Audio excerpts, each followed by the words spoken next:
Picture this: 8-pack martial arts expo in Las Vegas. Cameras flashing, fans screaming. And in the center of all, Jean-Claude Van Damme stands at a microphone, his signature smirk plastered across his face. He's just been asked about the legends who came before him, the warriors who paved the way. His answer? Chucknorris? Please, the man is too old. His time has passed. These young fighters today, they would destroy him in seconds. Me? I'm still in my prime. But Chuck, he should stay home, enjoy retirement, maybe teach some kids how to throw a punch the old-fashioned way. The crowd gasps. Social media explodes. And somewhere in Texas, a quiet rancher, who happens to be one of the most decorated martial artists in history, hears those words. Chuck Norris doesn't respond with anger. He doesn't fire back on Twitter. He simply smiles, ties his boots a little tighter, and does what legends do when disrespected. He shows up. What happens next will remind the world why you should never, ever underestimate a man who has nothing left to prove. Chuck Norris never needed the spotlight. By 2025, at 85 years old, he'd long since stepped away from the cameras, the red carpets, and the endless interviews. His ranch outside Dallas had become his sanctuary, a place where the only fights were against stubborn fence posts and the relentless Texas heat. He'd wake at dawn, tend to horses, practice his forms in a barn, and spend evenings reading letters from students whose lives he'd changed through his martial arts programs for at-risk youth. Chuck had built an empire not of fame, but of respect. 6-time undefeated world professional middleweight karate champion, black belts in multiple disciplines. A film career that inspired millions. But more than that, he'd built a philosophy. True strength doesn't need to announce itself. His wife, Gina, often caught him in the barn, moving through cot with the same precision he'd had 50 years ago. You know you don't have to prove anything anymore, right? She'd say, smiling. Chuck would pause, wiping sweat from his brow. I'm not proving anything, hon. I'm just staying ready. Ready for what? He'd smile. You never know. But deep down, Chuck felt it, that ache that comes when the world starts to forget. Not forget him, exactly, but forget what he stood for. The discipline, the humility, the idea that a warrior's greatest weapon isn't his fist, but his character.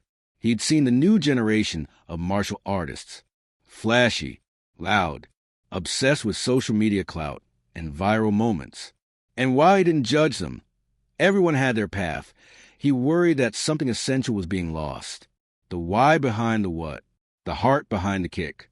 Every morning, as Chuck practiced his forms in the early light filtering through the barn slats, he'd think about the young students who came through his programs.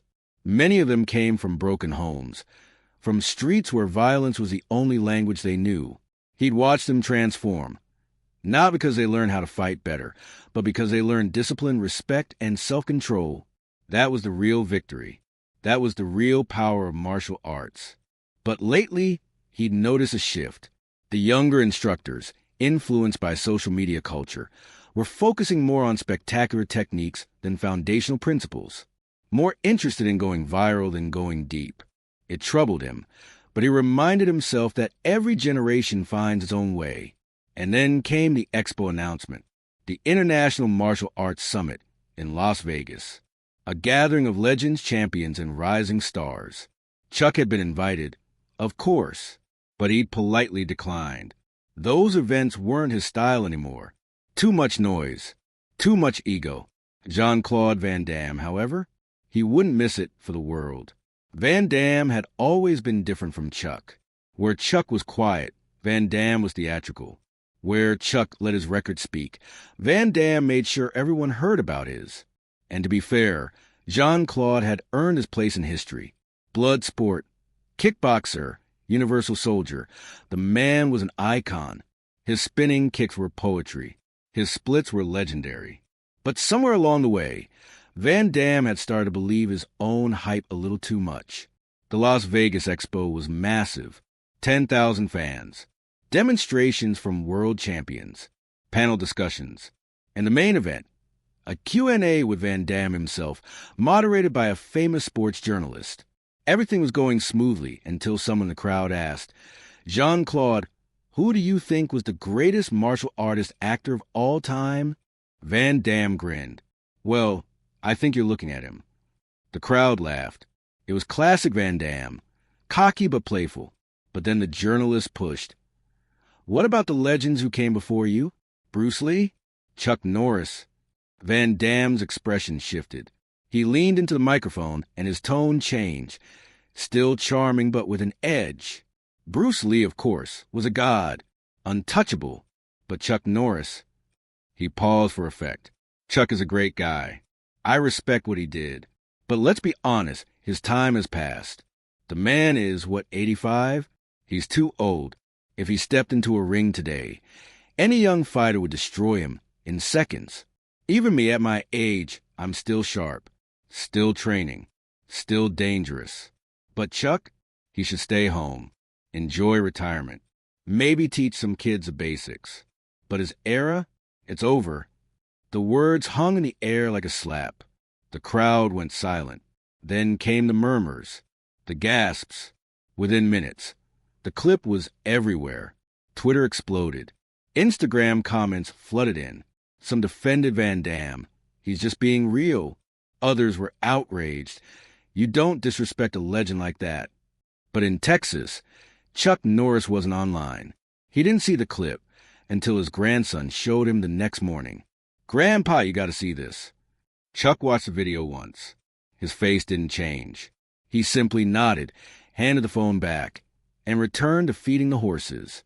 Aren't you mad? His grandson asked. Chuck smiled. Why would I be mad? He's entitled to his opinion. But he called you too old. I am old, Chuck said calmly. But old doesn't mean finished. It just means experienced. His grandson stared at him, confused by the lack of anger. But Chuck had learned long ago that reacting emotionally was a young man's game. A true master responds. He doesn't react. There's a difference.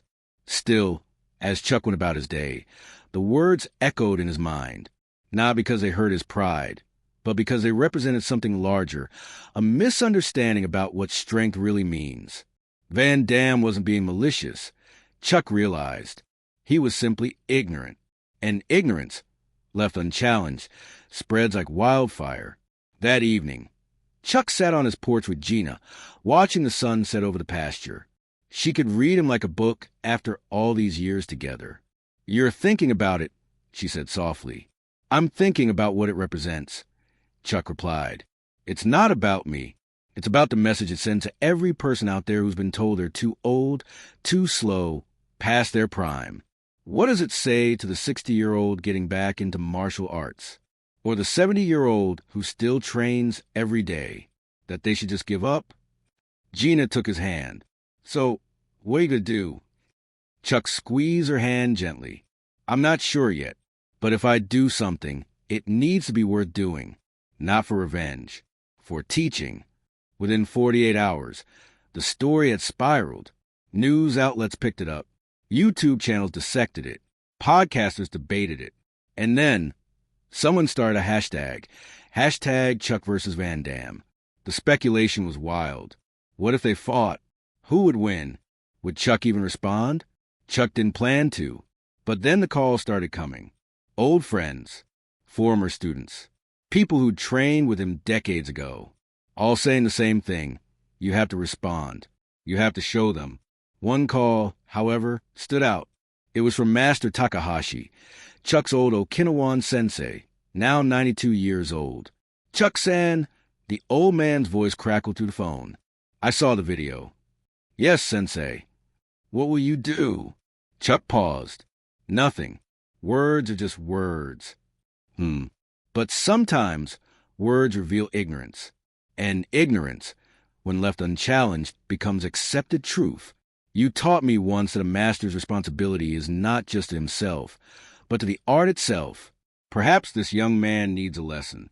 Not in humility, that would be cruel, but in understanding. The words settled into Chuck's chest like stones in still water. Sensei, I'm 85 years old. What if I fail? What if I prove him right? Master Takahashi laughed, a sound like rustling paper. Chuck-san, you cannot fail, because you are not trying to win. You are trying to teach. And a teacher who shows up is never a failure, even if the lesson is difficult. That conversation changed everything. And then came the letter. It arrived by courier, a formal invitation from the expo organizers. A proposed charity exhibition match. Chuck Norris versus Jean-Claude Van Damme. No actual fighting, they claimed. Just a demonstration. A way to celebrate both legends and raise money for youth martial arts programs. The charity angle caught Chuck's attention. This wasn't just about ego or spectacle. There could be real good that came from it. Funding for programs that change kids' lives. He thought about the hundreds of letters he'd received over the years from students who'd turned their lives around through martial arts. Chuck read it twice. Then he called Van Damme directly. Jean-Claude, it's Chuck. There was a pause. Then Van Damme's voice, smoother than expected. Chuck, my friend, I hope you know I didn't mean any disrespect. It was just, talk, promotion. I know, Chuck said evenly, but you meant what you said. Another pause. Well, yes. I mean, we're not young anymore. You especially. I just think. Then let's make it interesting, Chuck interrupted. Let's do the exhibition, but let's make it real. Not a fight, but a demonstration. You pick your best techniques. I'll pick mine. We'll show the world what we've still got, and we'll let the audience decide who's too old. Van Damme hesitated. He hadn't expected this. You're serious? Dead serious. There was a long silence. Finally, Van Damme laughed, a nervous laugh. Okay, Chuck. Okay, you're on. But don't blame me when you pull something. Chuck hung up without another word. That evening, he walked into his barn, turned on the lights, and began to stretch. Gina appeared in the doorway, arms crossed, knowing smile on her face. So you're doing it. I'm doing it. Why? Chuck looked at her, his eyes clear and calm. Because some lessons can't be taught with words. Chuck knew what he was doing. This wasn't about ego. It wasn't about proving he could still kick high or move fast. It was about something deeper, about reminding people that age doesn't erase discipline and time doesn't erase truth. He began training differently, not to compete with younger man speed, but to showcase what 50-plus years of mastery looked like. Precision, control, timing. He worked with Master Takahashi via video calls. The old sensei watching his movements with sharp eyes. You're trying too hard, Takahashi said during one session. You're thinking of him. Think only of the art. Be the art. Chuck nodded, recalibrating his approach. He spent hours refining his kata. He practiced weapons forms, bow staff, nunchaku. He meditated on a simple truth. He wasn't preparing to defeat Van Damme. He was preparing to demonstrate the difference between performance and presence. His body ached in ways it hadn't in years. His knees protested. His shoulders reminded him of decades of impact. But his muscle memory was extraordinary. The movements were still there, carved deep into his neural pathways. What took him 3 repetitions in his 20s now took 20. But he had the patience for 20. He had the wisdom to listen to his body, to work smarter instead of harder. Chuck also spent time reflecting on his own journey. He remembered his first tournament at 28, facing opponents who seemed unbeatable. He remembered the losses, the injuries, the moments of doubt. But he also remembered the breakthroughs, the day a technique finally clicked, the moment he realized fighting wasn't about strength but about flow, the quiet satisfaction of helping a struggling student finally understand a concept. Those memories reminded him why he'd started this journey in the first place. It was never about fame or recognition. It was about the pursuit of excellence, the constant refinement of self, and the responsibility to pass knowledge to the next generation.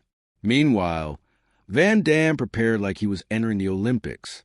He posted daily training videos, shirtless, sweating, muscles rippling. He did splits between 2 chairs. He kicked pads with thunderous force. His social media became a hype machine. The muscles from Brussels is back. Age is just a number, and mine is still dangerous. Chuck, I hope you're ready. His followers ate it up. Comments flooded in. You're going to destroy him. Show that old man what's up. Chuck doesn't stand a chance. But a smaller, quieter group noticed something else. In Chuck's silence, there was confidence. In his lack of social media presence, there was focus. Some of the older martial artists, the ones who remembered what true mastery looked like, began to speak up. Don't count Chuck out. Van Damme is making noise. Chuck is making preparations. There's a difference. The contrast was striking. Van Damme was a storm, loud and flashy. Chuck was a river, deep and unstoppable. 3 weeks before the exhibition, Chuck received a package. Inside was a worn black belt, his original belt from when he'd earned his first Dan ranking over 6 decades ago. Master Takahashi had sent it with a note. Wear this. Remind them where you came from. Remind them what built you. Chuck held the belt in his hands, feeling the weight of every sacrifice, every early morning, every bruise, every lesson learned the hard way. The fabric was faded, frayed at the edges, stained with the sweat of 1,000 training sessions. He remembered the young man who'd earned his belt, hungry, determined, scared of nothing except failing to live up to his own potential. He tied it around his waist, looked in the mirror and saw not an old man, but a lifetime of purpose staring back. He was ready. The night of the exhibition arrived. The arena in Las Vegas was packed. 12,000 people. The energy was electric. This wasn't just a demonstration. It was a spectacle, a reckoning, a moment the martial arts world had been holding its breath for. Van Damme entered first. Music blaring. Lights flashing. He shadowboxed down the aisle, blew kisses to the crowd, flexed to the cameras. He wore sleek black GI pants and no shirt. Of course, the man was a showman to his core, and he owned every second of it. The crowd roared. Phones were out. Flashbulbs popped. This was his moment. Then the lights dimmed. A single spotlight. And Chucknorris walked out in complete silence. No music. No fanfare. Just a simple white GI, that weathered black belt, and worn boots. His face was calm, almost serene. His steps were measured, deliberate. He looked like a man walking to a meditation session, not a demonstration. The crowd erupted. The cheers were deafening. A standing ovation that seemed to shake the building. People were on their feet, tears in some eyes, phones recording every second. Van Damme's smile faltered for just a second. He hadn't expected this. The crowd's energy for Chuck was different. It wasn't excitement. It was reverence. The two men met in the center of the mat. They bowed, a traditional sign of respect. But Van Damme's bow was shallow, perfunctory, still playing to the cameras. Chuck's was deep, genuine, holding it for a full 3 seconds. The moderator, a well-known MMA commentator, explained the format. Each man would perform a 5-minute demonstration of their choosing. No contact, just pure skill. The audience would vote afterward via mobile app. Van Damme went first, and he was spectacular. Spinning hook kicks that whistled through the air. Tornado kicks executed with surgical precision.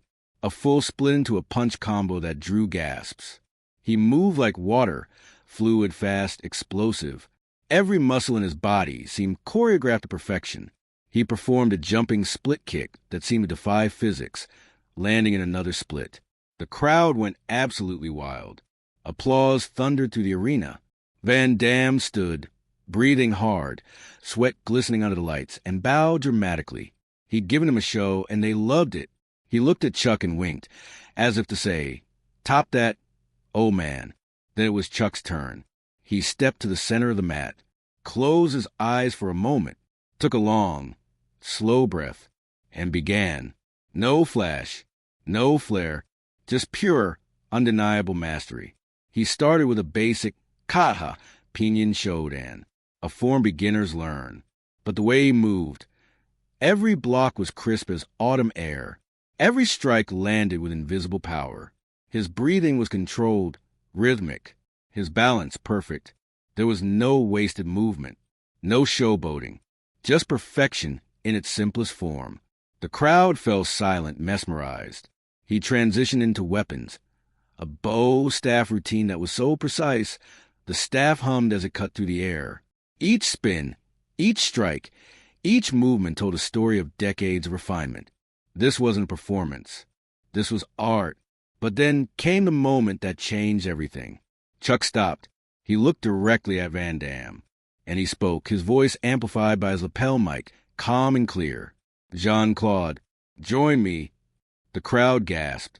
Confused murmurs rippled through the arena. Van Damme blinked, caught off guard. "What?" "Show me your spinning hook kick. The one you're famous for. The one you just performed." Van Damme looked around, confused but intrigued. The crowd was on the edge of their seats. Slowly, he stepped forward, a cocky smile returning to his face. This was his signature move. He'd show everyone, including Chuck, exactly why he was still dangerous. "You sure about this, Chuck?" Chuck simply nodded. Van Damme set his stance. The arena held its breath, and then he launched a picture-perfect spinning hook kick, fast and powerful, aimed just past Chuck's head as agreed for safety. But Chuck didn't flinch. In a movement so subtle most people almost missed it, Chuck sidestepped with minimal effort, his body angling just 6 inches to the left. At the same time, his hand came up not to block, but to gently redirect Van Damme's momentum. The touch was almost tender, but perfectly placed. Van Damme's body, already committed to the spin, suddenly found itself off balance. The redirection sent him stumbling, and before he could catch himself, he was on the ground. Not hard, not violently, almost kindly. The arena went completely silent. You could have heard a pin drop. Van Damme lay there for a moment, unhurt but stunned, staring up at the lights. Chuck stood above him, hand extended, that same calm expression on his face. Van Damme took the hand. Chuck helped him to his feet with surprising strength. And then Chuck spoke, his voice carrying through the silent arena, addressing not just Van Damme, but everyone watching. "Speed is a gift. Strength is a gift. But control? Control is a choice. And wisdom? Wisdom is earned through time, through failure, through humility. Age doesn't make you weaker, Jean-Claude. It makes you wiser. It teaches you efficiency. Why use 10 movements when one will do? Why force when you can redirect? A master doesn't need to prove his power. He needs to understand when to use it, and more importantly, when not to." He paused, looking around at the crowd, then back at Van Damme. "If you're smart, you learn when to speak and when to listen. Youth may have speed, but age has understanding. And understanding, my friend, will always defeat raw power." The silence broke. The crowd erupted, not in mockery of Van Damme, but in respect for the lesson they'd just witnessed. Van Damme stood there, chest heaving, face flushed. His ego wanted to fight back, to protest, to defend himself. But something deeper, something the martial artist in him recognized, held him still. And then something unexpected happened. He bowed, a real bow, deep and sincere, held for a long moment. When he rose, there were tears in his eyes. "I'm sorry, Chuck. You were right. About everything." Chuck smiled warmly and returned the bow. "No hard feelings, my friend. We all have lessons to learn. I'm still learning mine." The two men embraced, and the arena exploded with applause that seemed to last forever. The video went megaviral within hours. Not because Chuck destroyed Van Damme, but because he elevated him. The moment wasn't about humiliation. It was about grace, about teaching, about reminding the world what martial arts was truly meant to be. The comments were overwhelming. This is what a real master looks like. Chuck didn't beat Van Damme. He taught him. That's more powerful. I'm crying. This is why I started martial arts. Age and treachery will always overcome youth and skill. Van Damme posted an emotional video apology the next day. Not a PR statement. A real, raw, 5-minute video from his hotel room. I spoke out of turn. I let my ego speak louder than my spirit. Chucknorris is not just a legend.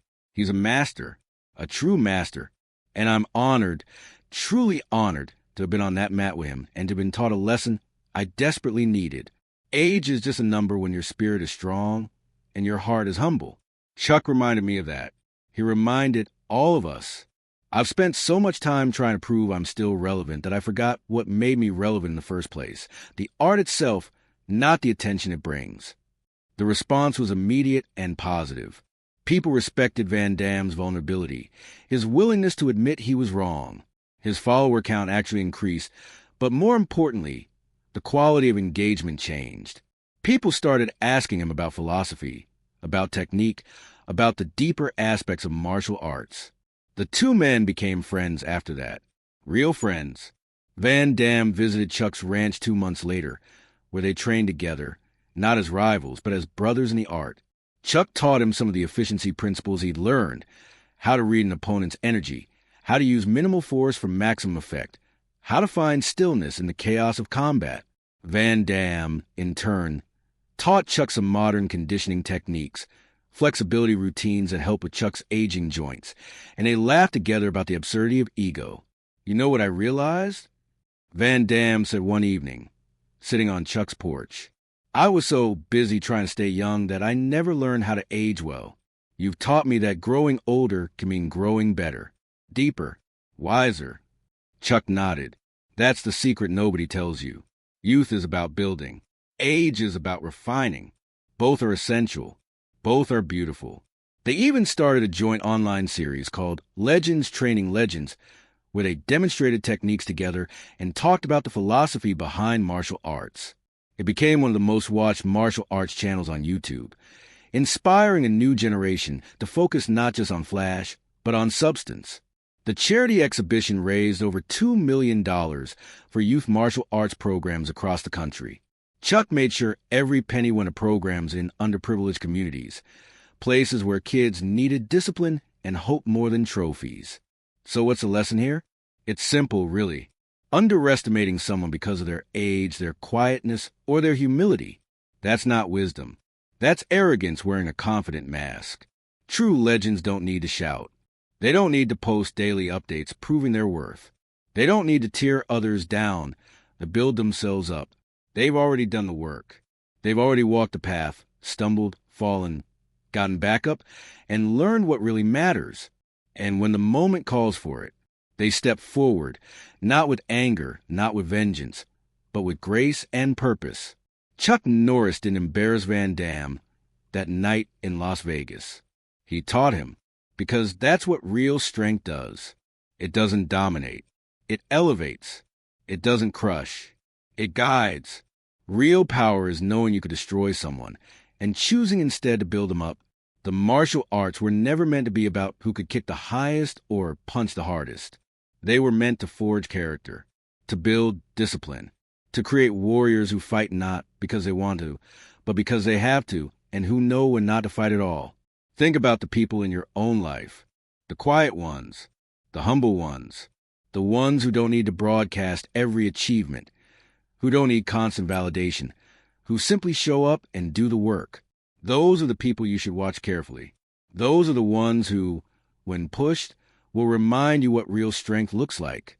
Age brings something that youth can never possess: perspective, the understanding that most battles aren't worth fighting, the wisdom to know when silence speaks louder than words, the confidence that comes from having nothing left to prove. Chuck's demonstration wasn't about showing off decades of training. It was about demonstrating that efficiency beats flash, wisdom beats speed, and presence beats performance. Every single time, without fail. It was a reminder that the flashiest technique isn't always the most effective one, and the loudest voice isn't always speaking the truth.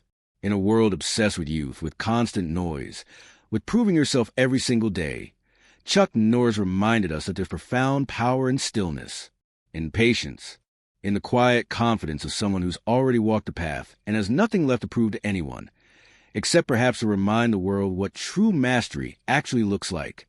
So the next time you see someone quiet, someone humble, someone who's past their prime, remember this story. Remember that the most dangerous people in the world aren't the ones making the most noise. They're the ones who've already mastered the silence. They're the ones who walked through fire and came out stronger, softer, and wiser. They're the ones like Chucknorris, who proved that a true legend doesn't need to announce himself. He just needs to show up. And when he does, the whole world takes notice.